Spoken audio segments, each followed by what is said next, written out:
Hey y'all, just coming to you live from the Sainsbury's car park, just because I didn't want to let this particular thought go. I do try, if I have an idea of something I want to kind of air my thoughts about on video, I do tend to take a note of it so I can do it when I get a minute, and that's quite often when I'm taking the dog out for a walk.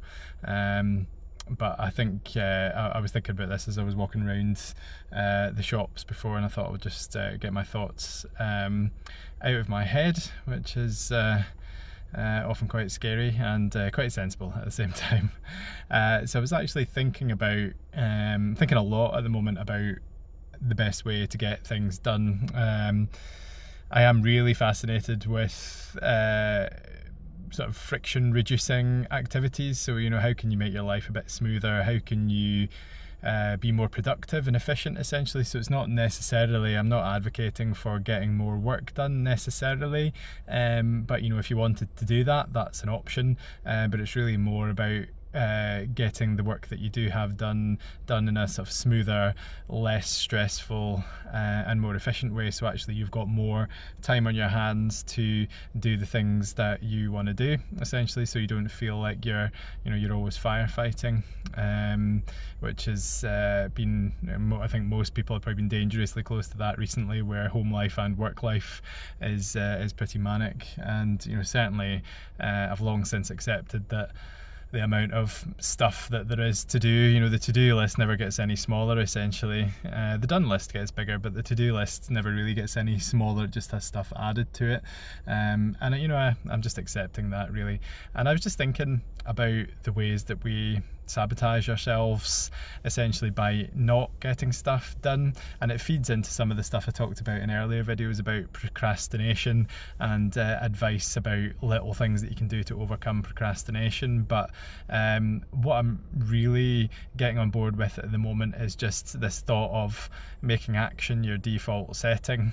So there is a bit of a fear sometimes where we get stuck in what's widely known as paralysis by analysis, where you're so busy thinking about what the right thing to do is that you just don't do anything. And really, not doing anything is a sort of one-way ticket to staying stationary and never getting anything done, really.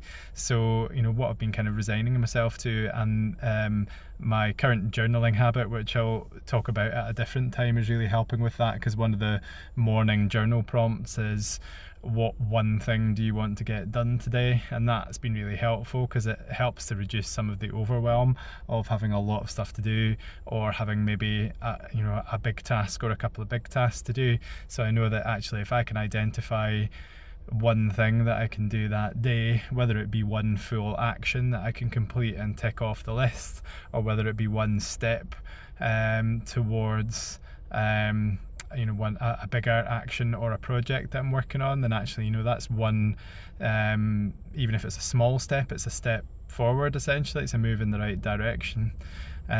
And that thought also feeds me into what I have kind of instinctively started saying to a lot of my coaching clients, is that sometimes if they've never had coaching before, they don't really know what to expect. So part of the thing really is to explain to them what's actually involved and what to expect. And I think sometimes they can come into these sessions expecting huge aha moments, huge light bulb moments at every turn, and that definitely happens, but I wouldn't say that's necessarily the norm. It's definitely happened to me as a person being coached, and it's definitely happened when I've been coaching other people, but it's certainly not the norm. And I think it is really important to reinforce that, both within coaching and in life in general, is that we can't always necessarily be looking for those massive shifts, those massive those massive light bulb moments.